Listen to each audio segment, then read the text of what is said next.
بسم اللہ الرحمن الرحیم۔ بے شک سکون قلب صرف اللہ تعالیٰ کی یاد میں ہی پوشیدہ ہے۔ ناظرین کرام، خنزیر کا گوشت حرام کیوں؟ سلطان صلاح الدین ایوبی سے ایک یہودی عورت کا سوال، جو بعد میں مشرف با اسلام ہوئی۔ تو جواب کے لیے اینڈ تک میرے ساتھ رہیے گا۔ ناظرین، صلاح الدین ایوبی کے زمانے میں ایک یہودی عورت تھی جو اسلام پر ریسرچ کر رہی تھی۔ اس نے اسلام کے بارے میں بہت کچھ سیکھا، بہت کچھ پڑھا۔ ایک سوال جس کا جواب اسے کسی سے نہ ملا وہ یہ تھا کہ آخر خنزیر کے گوشت میں ایسی کیا برائی ہے جس کی وجہ سے خنزیر کا گوشت کھانا اسلام میں حرام قرار دیا گیا ہے۔ صرف یہی ایک بات تھی جو اس کو اسلام قبول کرنے سے روک رہی تھی۔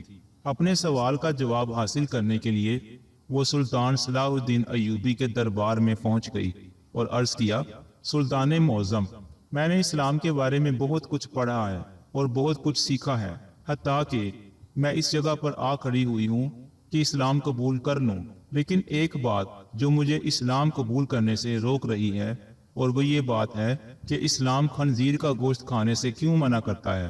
اسلام نے جس چیز کے بارے میں منع کیا ہے وہاں اس کی دلیل ملی ہے، لیکن خنزیر کا گوشت حرام ہونے کی کیا وجہ ہے؟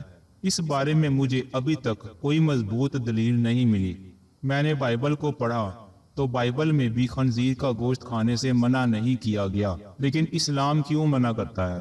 آخر اس گوشت میں ایسی کیا خرابی ہے کہ اسلام اس کو کھانے سے منع کرتا ہے؟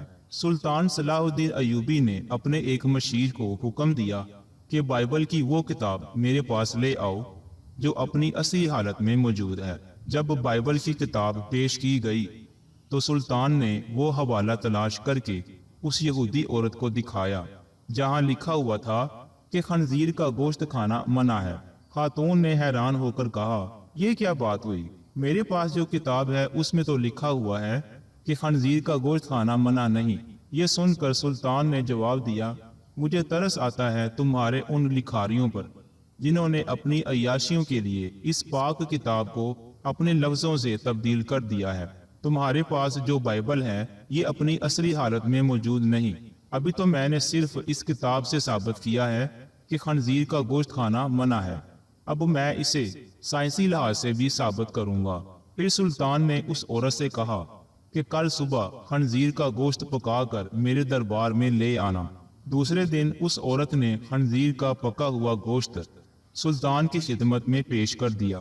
سلطان نے اس کو کراہت سے دیکھتے ہوئے کہا کہ اب اس کی بوٹی کے 2 حصے کرو۔ خاتون نے جب چھری سے بوٹی کے 2 حصے کیے تو درمیان میں سے گوشت کچا تھا۔ سلطان نے اس خاتون سے کہا کہ کیا تم نے اس گوشت کو اچھی طرح پکایا نہیں؟ تو وہ کہنے لگی، نہیں سلطان معظم، میں نے تو اس کو بہت اچھی طرح سے پکایا ہے۔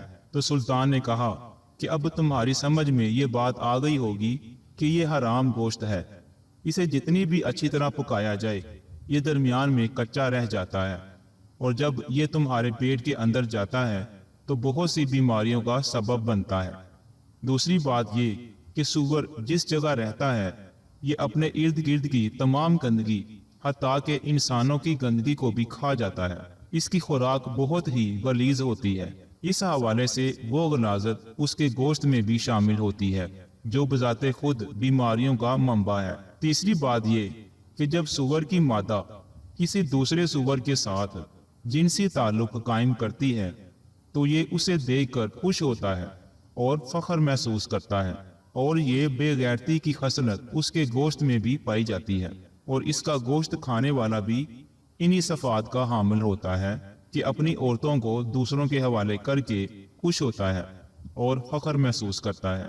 یہ واحد جانور ہے جس میں اتنی غلاظت اور بے شرمی بھری ہوئی ہے کہ جب آپ ایسے جانور کا گوشت کھائیں گے جس کی بنیاد غلاظت سے بھری ہوئی ہے تو آپ کو کیا فائدہ دے گا؟ یہ بات سن کر وہ یہودی عورت سلطان صلاح الدین ایوبی کے سامنے جھک گئی اور کہا کہ سلطان معظم، اب آپ ہی مجھے کلمہ پڑھائیں۔ سلطان صلاح الدین ایوبی نے اس عورت کو کلمہ پڑھایا اور تمام دربار اللہ اکبر کے بلند نعروں سے گونج اٹھا۔ سبحان اللہ۔ ناظرین کرام، امید کرتا ہوں کہ میری یہ ویڈیو آپ کو بہت پسند آئی ہوگی۔